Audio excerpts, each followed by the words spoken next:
Je lis et je comprends. Les sauveteurs. Après un tremblement de terre, il faut faire vite pour sauver les victimes. Les soldats, les pompiers, les infirmiers et les médecins sont les sauveteurs. Ils organisent les secours. Les infirmiers soignent les blessés sous des tentes.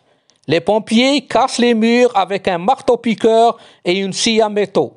Les pompiers ont des chiens secouristes. Ils passent partout. Ils sont entraînés pour trouver les blessés coincés sous les ruines. Un sauveteur est une personne qui prend part à un sauvetage, qui porte secours à ceux qui sont en danger. Un chien secouriste ou un chien de sauvetage est un chien utilisé pour sauver des personnes. Je regarde le dessin. Je vois des sauveteurs partout.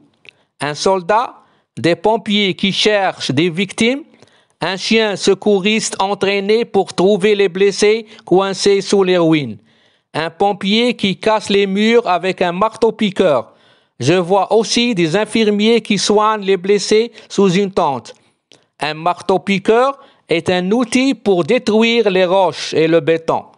Une scie à métaux est un outil pour scier les métaux. Le marteau-piqueur et la scie à métaux sont des noms composés. La ruine est le reste des édifices détruits par le tremblement de terre. 2. Lis le texte. De quel événement s'agit-il?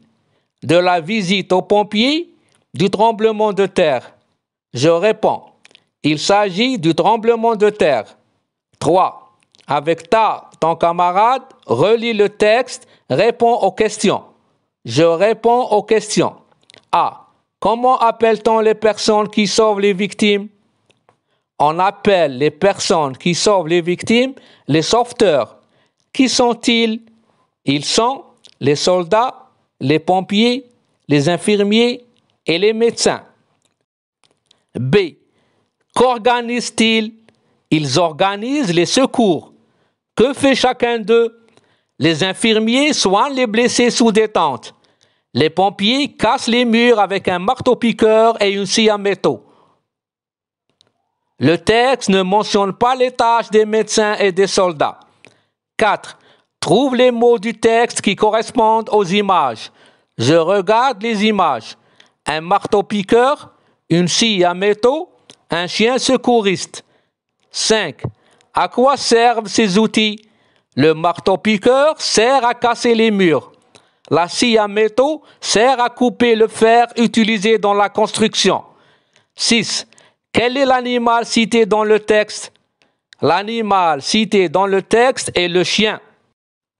7. Pourquoi utilise-t-on cet animal?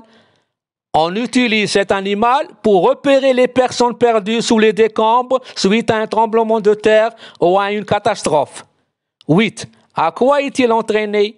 Il est entraîné pour trouver les blessés coincés sous les ruines. 9. Donne un autre titre au texte. Je donne un autre titre au texte. Le tremblement de terre. Une remarque. Dans la question numéro 7, le T euphonique a été omis. Le T est celui qui apparaît quand vous posez une question et que vous inversez le verbe et le sujet. Il ne remplace rien. Il est ajouté seulement pour éviter que deux voyelles se suivent. Le T euphonique se place entre deux traits d'union. Donc, il fallait poser la question: pourquoi utilise-t-on cet animal?